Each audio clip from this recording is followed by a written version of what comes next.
All right, folks, we're going to get started now. This is Jenny Breister from Blackboard, wanting to welcome everyone to today's webinar.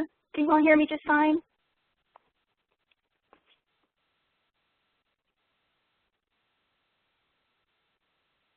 Okay, folks. We're going to go ahead and get started in the interest of everyone's time. We're here to welcome everyone to a terrific presentation featuring Nixa Public Schools. We're here to talk about transforming K-12 district communication by going mobile. And with you today, there are three of us from Blackboard. Very excited to be here.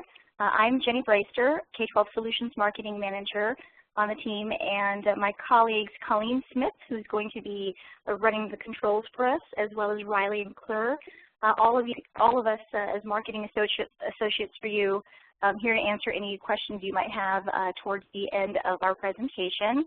As well, if you would like to participate in the chat, you can open up your chat box on the right-hand side and follow along, and Riley will be looking for those comments as we move along, as well as Colleen.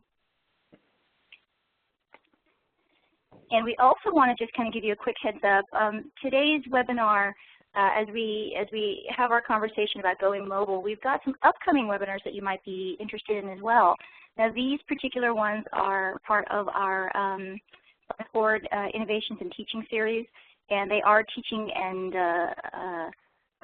learning focused. So either for yourself or colleagues on the teaching and learning side of the house, you're welcome to participate. We'll have some other webinars coming up throughout the course of the year, but these are the ones in the next few weeks. So all you need to do is register at blackboard.com/bits, and they are free to everyone. So whether you have a colleague, a series of teachers, a group of teachers, folks who are teaching and learning professionals who would love to take advantage of these, we invite you to invite them. Today, we're very honored to have Zach Rance, our Chief Communication Officer with Nixa Public Schools, here today. He is the author of Hindsight, Lessons Learned from the Joplin Tornado, and we're very pleased that he could spend some time with us today to talk about their mobile strategies. In general, advances in mobile technology are really opening doors to new and exciting ways for schools and districts to communicate and engage with parents, students, your communities. And for Nixa Public Schools, adding a mobile component to their communication strategy has enabled them to meet the demands of a very ever-changing community in a real efficient and effective way. So we're really excited to hear from Zach, and who's going to talk a lot about how they've transformed and how mobile has really been a backbone to communicating effectively. We'd like to also congratulate him once again and mention that he is the 2014 Leadership Through Communication Award winner from the American Association of School Administrators and the National School Public Relations Association. So congrats again, Zach. And without further ado, take it away. All right. Well, thank you guys for having me on today. We're really excited just to kind of share, I guess, Nixa's philosophy on how we do things, because the idea behind what we're doing hasn't changed. It's how we're doing it, and that's kind of going to be our philosophy from the past and also for the future.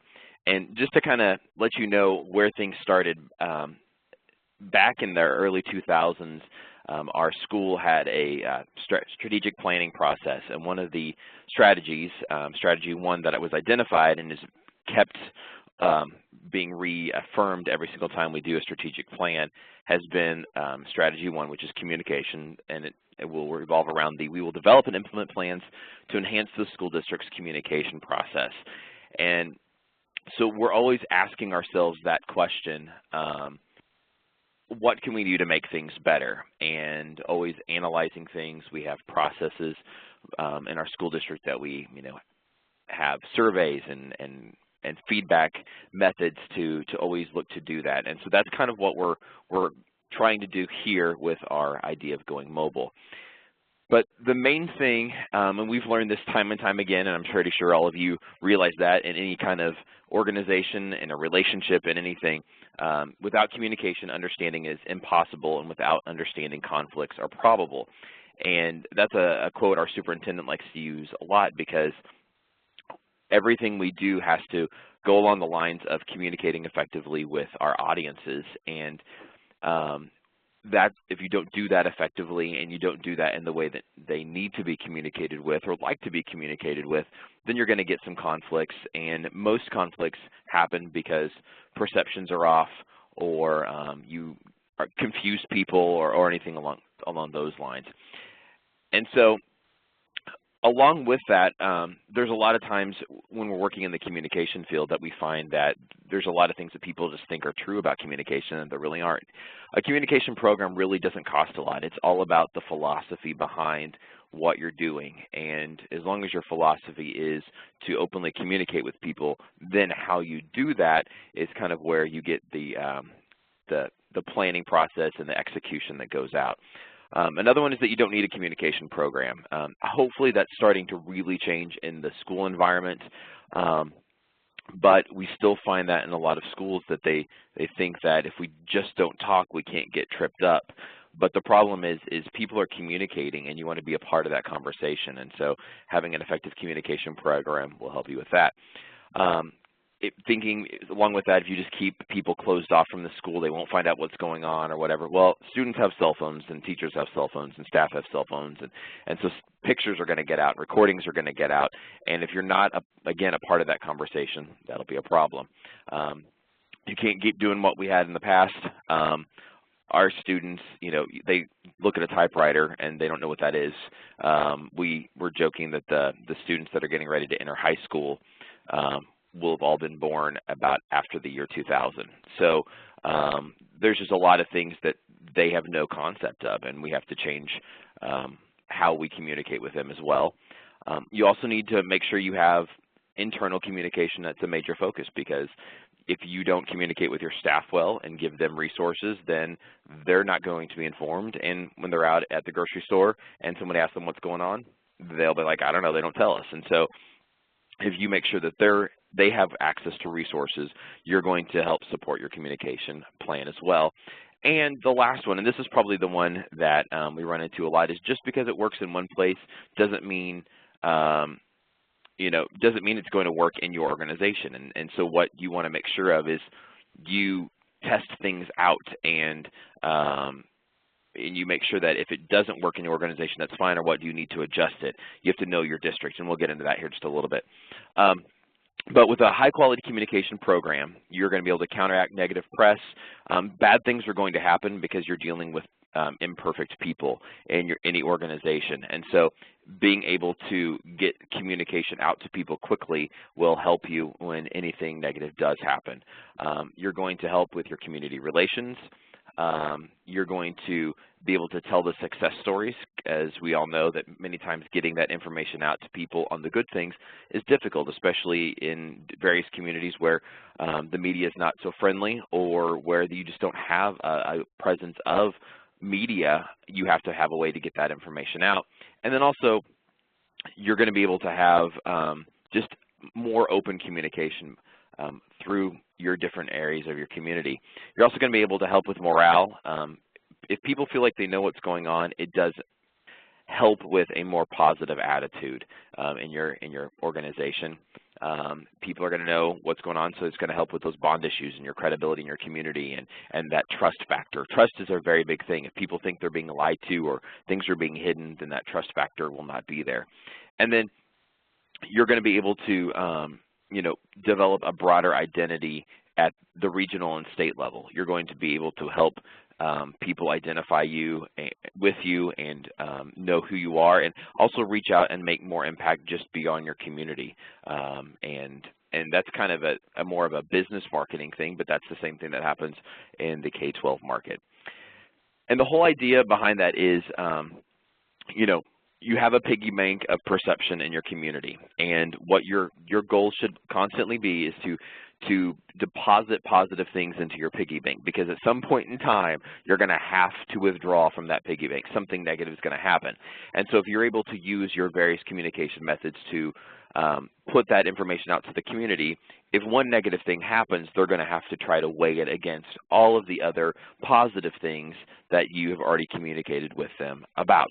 And so that's easier to make a withdrawal from your piggy bank. But if the first time that people interact with you or have any idea of what's going on about your school district is something negative, then that's what they believe the perception to be.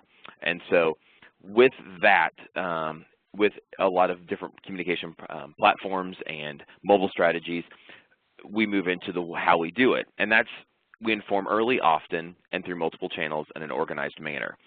And the more mobile you go and the more immediate your communication can be, you're going to really conquer that early part. And then being able to meet people on multiple platforms, you're going to have that often. They need to sometimes hear the same thing a few different times or have the access to get it in multiple ways. And then some people, some people just don't read emails. Some people don't read the newspaper. Some people don't like text messaging. My grandpa has a cell phone, but if I text him on it, he's not going to reply back to me. And so you just have to meet people where they are. And then also you need an organized manner. How are you going to get that information out? Both how are your people going to get the information out to your community, and then also how are you going to tell people you're going to communicate with them? Because if their expectation is that you're going to send them lots of emails, but that's not your plan to send them lots of emails, then they're going to be watching for an email that is never going to come. So you also need to let them know how you're going to communicate with them. And so at Nixa, this is kind of an overview of our multiple channels that we have in our school district. We have an e-newsletter that comes out twice a week. We have a staff newsletter that goes out once a week. We have our 2 different websites. Our Blackboard Engage website is for the education side, and then we also have a separate athletic website through a different vendor that we use because it just really has kind of the interaction we want. We have multiple social media platforms through Twitter and Facebook, and we're doing a video highlight program. We have our rapid notification system and our text alerts through Blackboard Connect, and our mobile app, which is a screenshot of that down there, is through Blackboard as well. And then we have a district TV program called Quick News TV that we've launched as well. We have our different community groups that we just meet with because we want to make sure that they hear it from us. We've got our academic magazine, a sports magazine, and athletic games that we communicate with people at. We have our media relations program where we make sure we engage the media and have regular conversations with them so we're not just talking to them when something like a story is coming up or something negative happens. It's a back and forth conversation.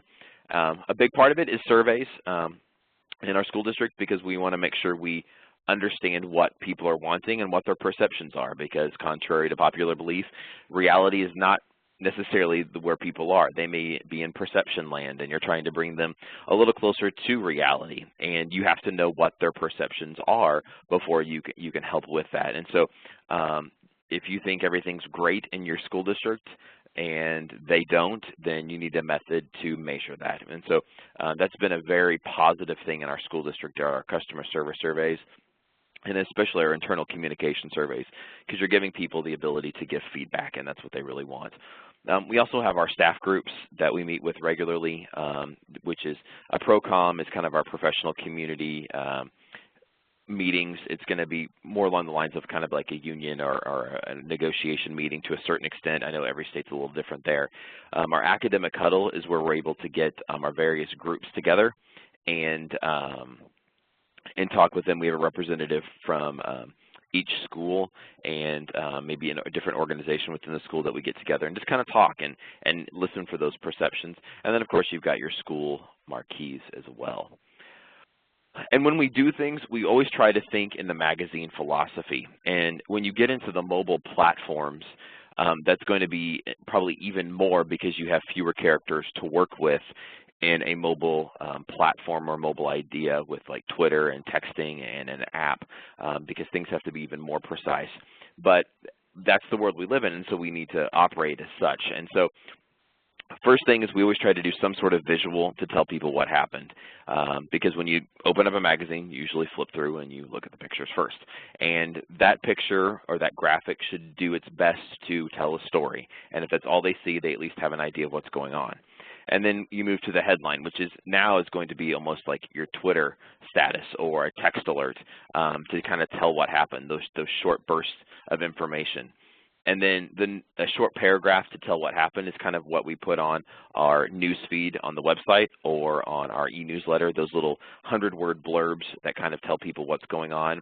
And then the last thing you do is you give a link to more information if you need to, because you're going to get people that are only going to look at the picture. You're going to get people that only look at the picture and the headline, and then the third level and the fourth level. You'll have some people that want every bit of data you have out there, and those are my spreadsheet people. Our finance office, we interact with them. We joke back and forth where I'll want a number of how much I have left in my budget, and I want it on a sticky note, and they'll give me a 20-page document of my budget.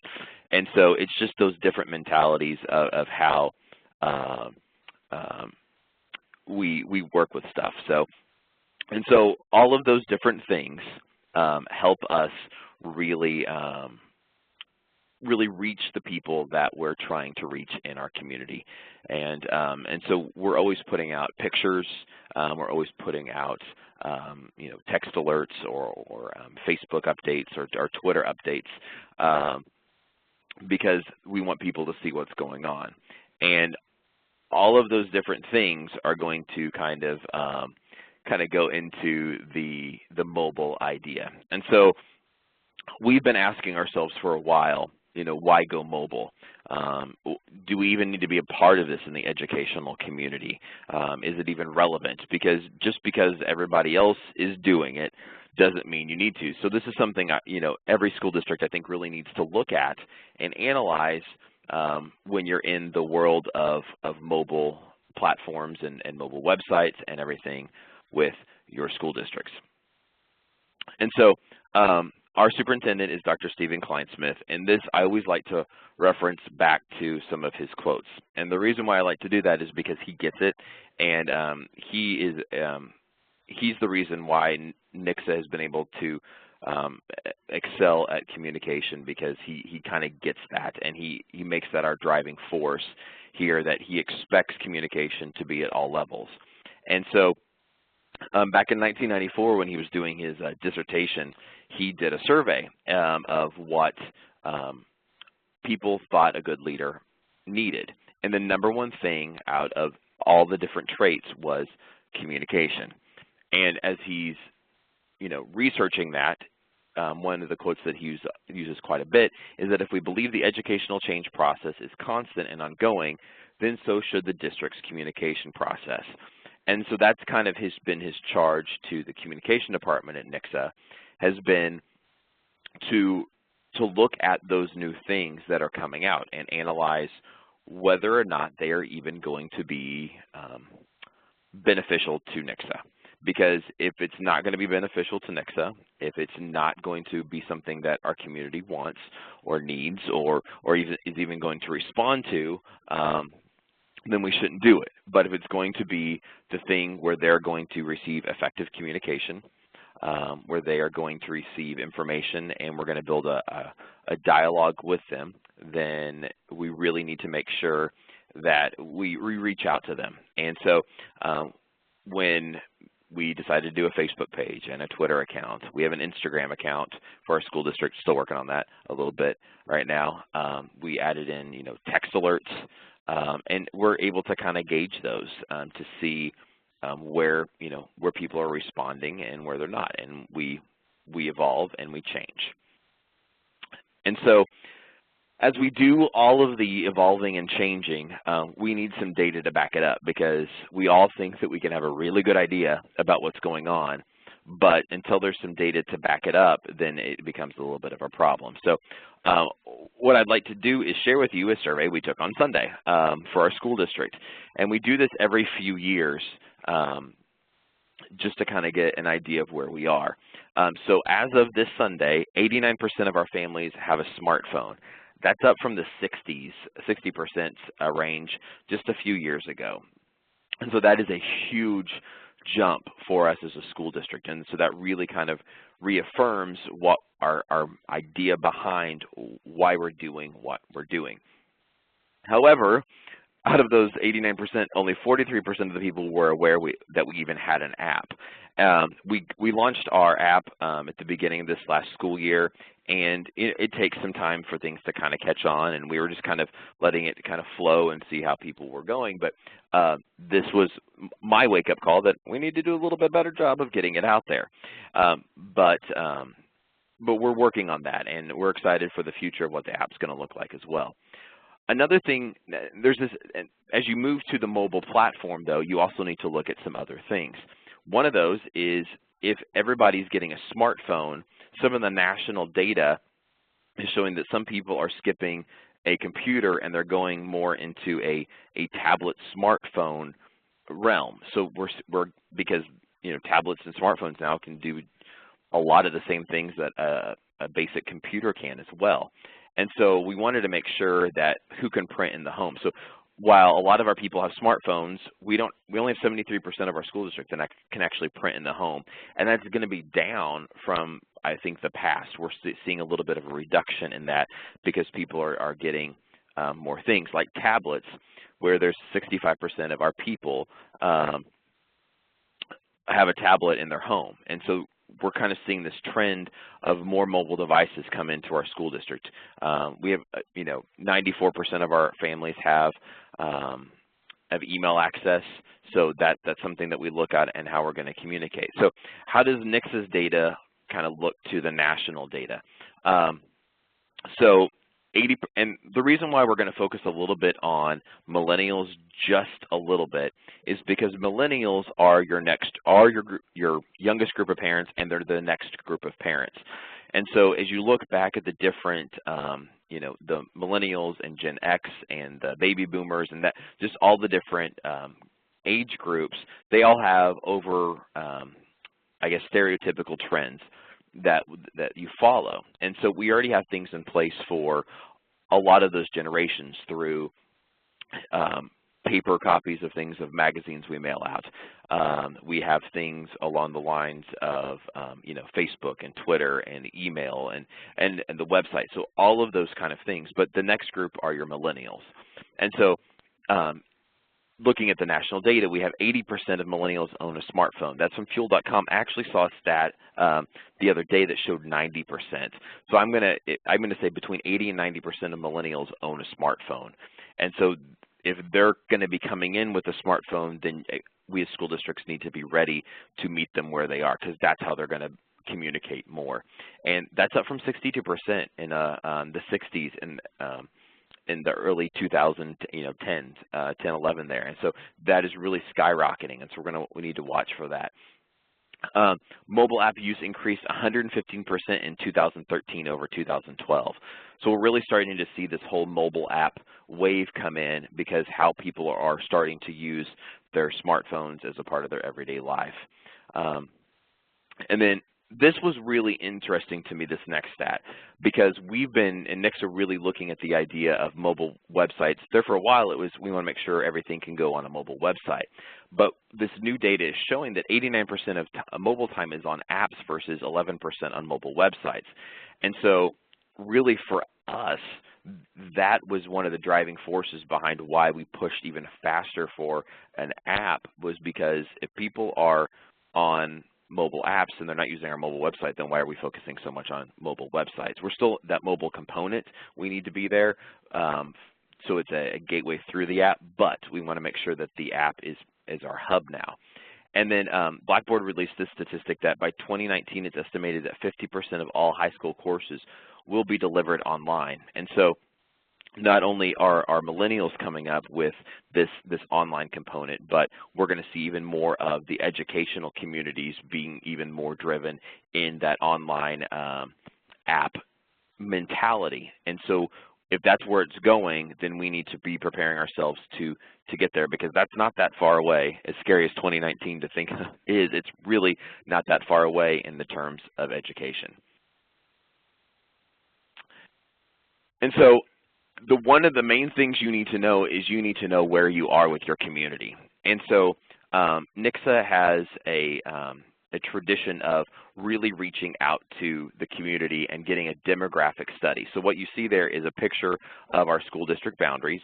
We're in Southwest Missouri, just south of Springfield, Missouri. We're a suburban community of over 20,000 people in the city, and our school district encompasses both the city and a chunk of the county that we live in. And so one of the driving factors that you can look at behind things is income, and this is because the more disposable income that people have, the more access to technology they generally have. And so now we're starting to look for a different kind of a trend in the millennials, to where they would rather give up other things like a car and a lot of other luxuries so they can have their smartphones. And that's some interesting data to look at. So you're going to be able to rely less maybe on income to drive certain trends and more on desires of the different groups. And so the reason why I put the income up here for 2010 is what we can look at here is I can look at this and draw our school boundary lines for our elementary schools and our intermediate schools on that boundary. And what I can tell almost exactly based upon that is who's going to be more likely to have access to various forms of technology based upon the income level. And that's going to help me know, okay, well, this school is probably going to have, they're going to be more plugged in based upon these data points, and this school is going to be a little less. And so we need to probably plan for still some paper copies or things along those lines with that school. And so it really just kind of helps us out. We actually have different things for our demographic study that show the different, age ranges of different parts of our community. We also look and know where there's there's more likely to be more families that are going to have kids in the coming years. And so we're also going to know, okay, this school district's going to have a younger population of students, which generally those parents are going to be younger, and so they're probably going to be a little bit more plugged in the future. And so it may not be that way now, but in 5 years, we may see an uptick in the number of younger families, and so we also need to plan for that as well.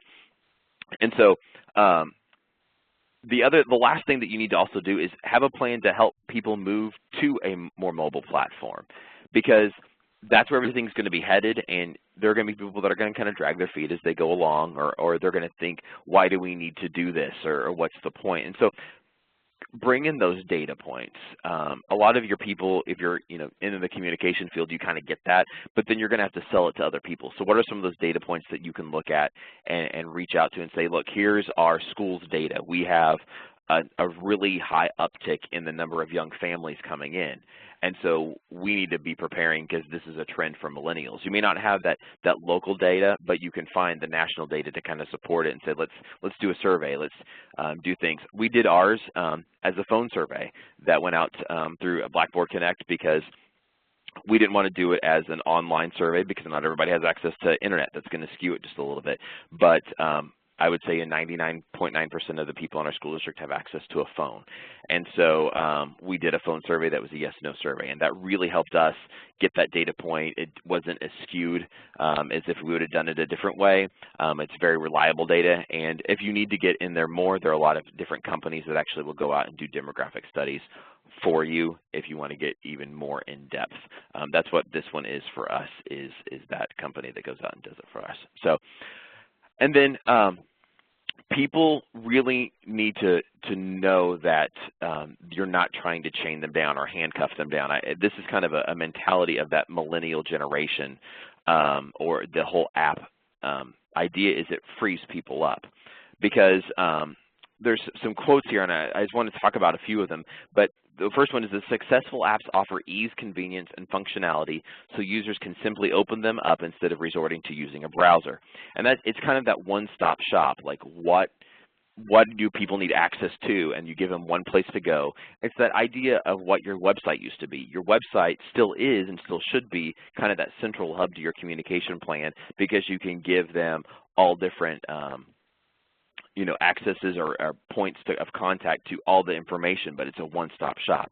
That idea is really translating over into the mobile platform as well, because so many people have smartphones that your app is kind of a representation of your website, and then you can give them places to go to get more information. Blue Rocket says that the apps that millennials love most offer them an exceptional mobile experience to enhance the way that they do things throughout the day. It's all about that making my life better, making my life easier kind of thing. We all have enough problems as it is, and so we're looking for things to make our day run more smoothly. We're looking for things to streamline how things go.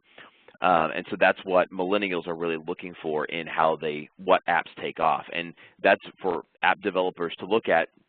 I'm seeing this whole flurry of apps here lately of organize your day better. Here's, how to pull in your Facebook and your calendar and your email and everything to get everything in one location to where your day can be, planned out and you can run efficiently so you don't miss something. That's been a really big push I've seen here lately with a lot of apps, even more than normal. And then something that was interesting to me too is people are busy, and so if they see something they like, they want the ability to quickly post it later or have a way to go back and do that. And so that's an option for your app. I really like that idea, or at least have a location where people can go back through and scroll back through those different bits of information to really go back to them and get that information that they're wanting.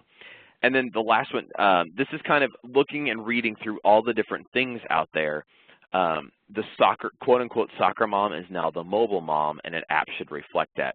And what I mean by that, that's, it may be soccer dad or whoever that is in the family that is kind of the person, or maybe your entire family that's all over the place, and you have so many different appointments, and you have so many different things going on that the family needs some sort of central hub where they can have all the school calendar information and everything going on, and the access to permission slips and news items and how to contact your teacher, to where they can do that through your mobile device. And that's really what we're looking for in an app, is the ability to reach out to those people and meet those needs, because they're looking for that already. So why can't our app as a school district be that central hub of information and help them function in their lives a lot better? And so after we've launched our app and we kind of have asked a lot of questions with it, we kind of were asking, what do people like? And it's really kind of funny just, what they reply back, because they love the calendar. That calendar is like the top thing. They're like, because what they can do is they can take the information on the calendar and immediately save it onto their smartphone calendar, and so it's a appointment on there. So this can help stop double booking things. And sometimes it's the simplest things that are great, but that's what they love. They love the links to all the things that they go to all the time. Is kind of the thing that we get most as a reply back to people. They don't want to have to go to 20 different websites to get the information. They can just go to the app and then from there go to those 20 different places, but it's a simple process. They do want better directory contacts, and that right there is something that we're working on to make sure our teachers get that done. And then I know Blackboard's working on that to make sure that that part of the app is an efficient thing, because people want to be able to open up their phone, open up the app, find the teacher's contact information, send them an email or call them right from their phone. That's what they're looking for. And then the one thing that kind of surprised us initially was we have a lot of students that downloaded the app a lot faster. We have Blackboard Learn in our 7th through 12th grade, and this was kind of a surprising thing. We thought the parents would do it more, but the students all downloaded the app, and so they're using it a lot more to schedule events on their phone, like just different school events at like the high school.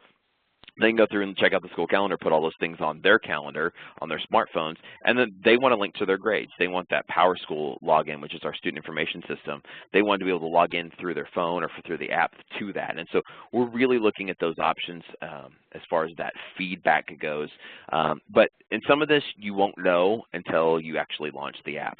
And so but first, you kind of want to ask what they want, and they may not know what they want, but you can kind of have a general idea. First, find the things that people click on your website the most. I guarantee it's like the lunch menu. That's probably one of them, but it may be athletics. It may be grades. It may be the calendar. Like, look for those things that they're already clicking on, because those are the same things they're going to click on the app. They're going to really reach out to those things already because that's already a part of their lives. You're just trying to make it simpler. And And then also just start asking people, hey, what would you like to see on an app? Some of this will come before you launch the app, and some of it's going to be after. We like to do some focus groups or things along those lines. And so a lot of times we'll ask people beforehand, they'll tell us what they want, and then afterwards we'll reconvene that group and say, okay, now that you've used it a little bit, what else would you like to see? What would make this a little bit better? And so in our yearly update that we're getting on the app, we're kind of adjusting things and making things a little bit different to reflect what our people want. And then one thing that we're also finding in our school district is a lot of our community members are actually wanting to download the app and use it. They were like, you know, I check the athletic calendar, I check the school calendar for X, Y, and Z, or I like to come to theater productions or different athletic events. And so what we're able to see, you know, what they're wanting as a community, so then they can be a part of our school district, because we really try to involve them quite a bit.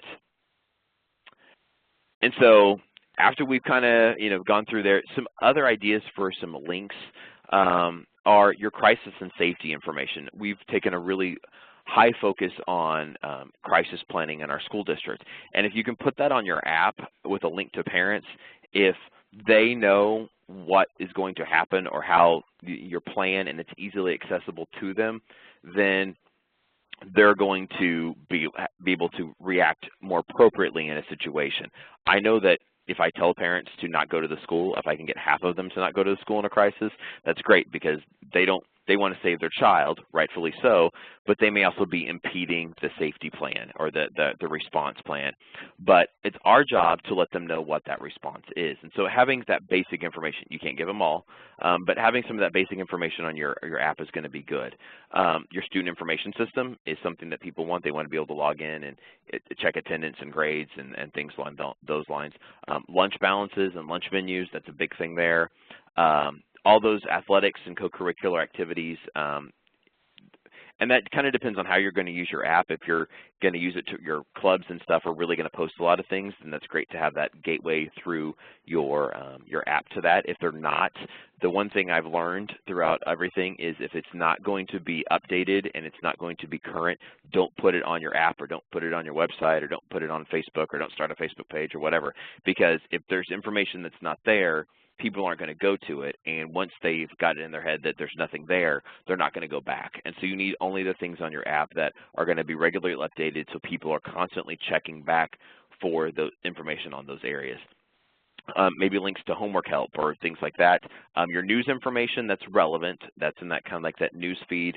And then also, we're really excited about the option of push notifications through the app, because you know, sending out text alerts and push notifications, parents can look at that at work, and most jobs are not going to freak out too much about, you know, a parent looking at their phone and seeing a text alert from the school or push notification on the app. Some of those things, though, having those things available keeps your parents informed during the school day when they maybe can't receive a phone call. Our rapid notification system is great through Blackboard Connect, but if a parent can't get a phone call and you send out a phone call at noon and they can't answer it until 6 when they get home because their work won't let them, you've lost about 6 hours. But if I can send out a text alert or a push notification through the app, I'm going to get that immediate information to them, at least it may be a headline kind of based information, but they'll at least know kind of what's going on, or know if there's an emergency, or know how they you know, need to respond. And you get better responses from people as well. And then as we go through everything, we're always looking to evaluate and revise. And so now that we've completed kind of a school year with the app, we're really looking, you know, how are we doing? What do you want to see changed? And so we're getting ready to do our update on the app and really plug in those data points of our people that they're wanting. Now that we know the high cell phone or mobile device use in our school district, we're able to really target things even more. We're looking at research on national trends and seeing what is probably going to be coming and what's not really catching on yet that people thought that maybe would catch on. And then we're looking at, you know, interactions on our website and our social media, like what are people clicking on the most? What are they wanting to see already? So we're going to try to incorporate that into our our app as well, so that way they can engage there. And then we look to the future. Our whole idea in Nixa is really starting to switch to mobile first. It's kind of a mental shift because we would always start with the website first, like, the focus is on the website. That's our central hub. That's still kind of the central hub, but because we're seeing such a high uptick in smartphone usage in our school district, now we're going to say, okay, let's put that on the app, or can that go on the app? Should that go on the app? It's going to go on the website anyway, but should it go on the app? And making sure our teachers are trained in things look different on mobile devices and things look different on tablets. And so when you're putting something out there, make sure that you save it this way or make sure it's uploaded this way. And then that way they're thinking that way when they upload things to their classroom websites or things like that that are accessible through the app. We're really excited to be one of the first people to adopt the new Blackboard app, which you'll see the design there on your screen. It's kind of a switch from the way it was where you saw in the previous screens here. Let me flip back a couple. There's our current app kind of platform. And this is what is going to switch to. It's going to be more of a kind of a digest area as well, where that Facebook news feed is going to be kind of your mentality with this. Oh yeah, and this is a sneak preview, so you're getting to kind of see it first. So it's pretty cool. And so we're just kind of we're excited for this because this is kind of what people are already using with the whole Instagram and Twitter and Facebook feed. This is what they're already doing on mobile apps. So you're part of that kind of same mentality there. And then you could see the links on the side there. You can add those in, this different resources and contacts, and those are things that you can customize. And then this is kind of our launching point of going mobile first in many different areas. And so we're really excited about this because we're seeing the future of how we're going to operate, because we know that this is where it's headed, and so we're excited to try to be a part of that. We are trying to make sure that we're ahead of the game versus trying to catch up, and sometimes that's hard in education, just with money and planning and getting everything approved. But we know what's coming, and so we're going to try to meet it there as much as we possibly can. And that's kind of where we're going and where we've been as far as the mobile platform goes. And I think it's another aspect that's needed. And a lot of times people will ask, well, why do you need a mobile app? And now I'm saying, well, why don't we need a mobile app? We need a mailer or our paper copies to meet a certain demographic in our community. We need an app to meet a different demographic, because that's who we're trying to communicate with and to as well. And we can't, we have to meet all different of our population versus just certain segments. And that's where that research and data comes in. And so we're excited to see what happens. So, questions? Jeannie, how do we want to go for that? Yes, sure. Zach, that was absolutely phenomenal. And we will go ahead and we have about 5-7 minutes for some Q&A. So for those of you on the webinar, feel free to chat your messages in. I've also got a couple of questions that have come into me privately. Let me start there, and Colleen, you may have a number of them if you want to chime in after this one. But one that came in, Zach, is do your schools, your individual schools, have their own apps that sync to the district app, or do their websites just sync to the district app? The way the app is designed is that each school kind of has their own landing page, and so you can toggle back and forth between the different schools. And so while I would say 95% of every school's landing pages on the app are the same, some of them are going to have just a few extra things. We have a school that's more of a technology engineering school, and so they're going to have a couple more things on there just because of what they use. And so you're able to customize it for each school. I always believe that you need consistency, so the same links are there on every single school, and then you give them the option to add on some things, because if you have parents that have kids at multiple buildings, you can't have everything look different. You need that consistency throughout. And but yeah, there you go. Okay, great. Another question we've got, Zach, is from Kent. is the mobile app released on iPhone and Android at the same time? And what about BlackBerry and Windows Phone? You can, perhaps answer to your ability, Zach, and then I know Rylan, I can chime in as well. I was going to say, yeah, it's released on Apple and Android at the same time. As far as I know right now, it's not on BlackBerry or Windows right now, but the time it takes to load is based upon the Android store and the Apple store, so they may be uploaded at the same time. It just may take some time to, I think Apple takes a little bit longer usually to do that. Now the updates take a lot less time on the Apple end, I do know that. Very good, and we pretty much echo what you say, Zach, in that the Blackboard's mobile app is available on all iOS and Android devices, and basically the same info that you shared there. Let's see. Another question that we have is, Zach, earlier in your presentation, you talked about 43% as the awareness rate of folks who knew about your app.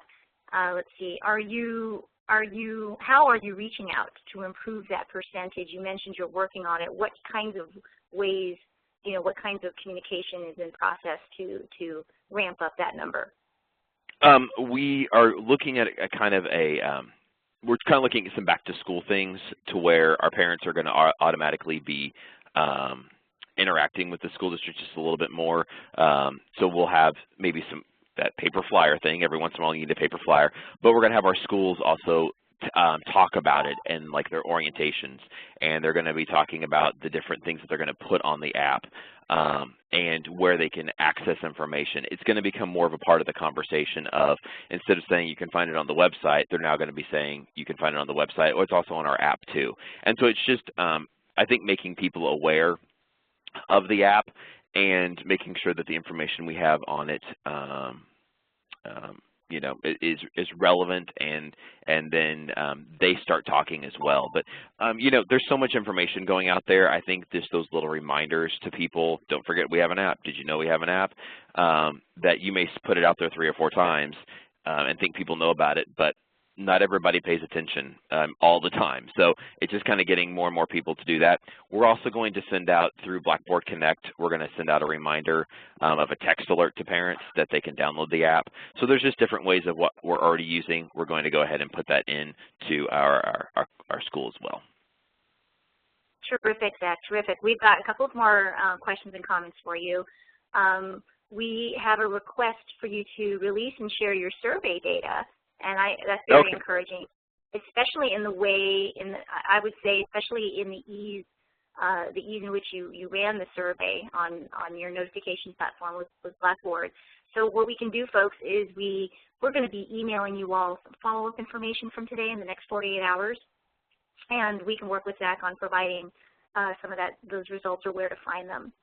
Another question that came up. Do you have a map or overview of responsibilities in terms of who in your organization is responsible for various updates?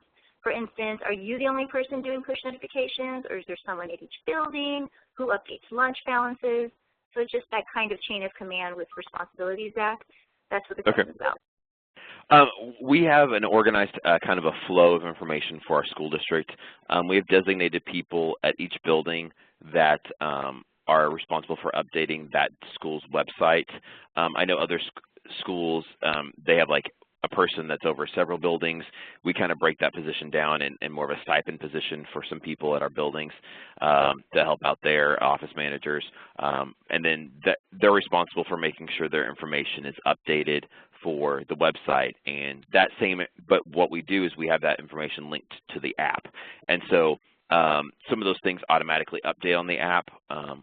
So that it kind of is a kill 2 birds with 1 stone kind of mentality there. And then the buildings are going to have the ability to do their own push notifications out. They do their own text alerts. We actually have guidelines on how many text alerts you can send out a month, how many phone calls you can send out a month. We have a minimum and a maximum, unless there's an emergency or bad weather or whatever. There's always the exception. But what we're able to do there is we're able to control the amount of communication, because if people are overwhelmed with communication, they stop paying attention. So you're always trying to find that kind of happy balance. So we have people at each building that are designated that for like the principal or a particular web manager there. It's also the same with the district, and then we have the guidelines of the frequency of communication, so that way the schools are effectively communicating out. Very good, Zach. We also had a question about how long it took to implement your mobile app. Well, the process was back and forth there for a while. I think it wasn't that long. It was maybe a month or so or two, but see, some of the stuff too was on our end where as we're implementing it, we were deciding what we were going to put on there. And so I think it can go as fast or as slow as you want it to go, depending on how quickly you're ready to implement it. So this is not like a bad summer project at all to get that done, to kind of figure out what you want to do. You could probably have it rolling easily by the beginning of the school year. Gina, I'll let you guys kind of Blackboard side maybe talk about how quickly that can happen, but a lot of that does fall back to the school district as once you are ready to go and once you've made the decision of what you're going to put on your app, that's kind of that research phase.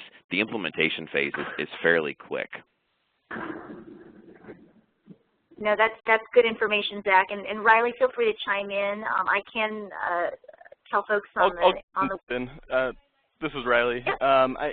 So with Blackboard, when you do purchase our mobile app, we actually have an implementation team that will reach out and work with you to get that built and created and tested, and then finally submitted to the app stores. And like Zach said, a lot of it does have to do with how motivated your district is. I will say that what we see takes the longest is the kind of back and forth of the getting designs approved and collecting the assets needed from each school and getting each school's what they would like to see on their little hub on the app approved. So like Zach said, if you have a lot of that information ahead of time, that does allow you to move faster. Very good. Thank you, Riley, and thank you, Zach, for that. We're at a point where we'd like to thank everyone for attending, and Zach for an excellent presentation. And there's more to come from Zach, folks.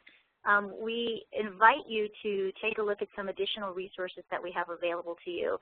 First of all, as I mentioned a little bit ago, we are recording, and we'll have both this recording as well as some information from Zach sent to you, but the link to the recording is right here, and also our dedicated web page to Going Mobile, blackboard.com/K12Go Mobile. A lot of really wonderful content to help you in your decision-making process about when and where and how to go mobile. We also, fresh off the presses, this will be up on the Go Mobile site in the next, before the end of the week, but we have a new tool for you, a buyer's guide, 10 things that your mobile app provider must know. It's a quick read, and it should kind of help firm up some of the ideas that Zach has shared with us on knowing your community and things to prepare to make it a really smooth process. And nicely enough, it's a precursor to some other communication that we'll have available to you shortly in terms of a launch kit and some other tools to help the process along. To Riley's point, being geared up early is real key to making the process go smoothly. So please take advantage of these tools. And once again, Zach, thank you so much for representing Nixa Public Schools so well. We appreciate everyone in attendance and look forward to hearing from us with some follow-up information from today's webinar. Thank you so much for participating, everyone.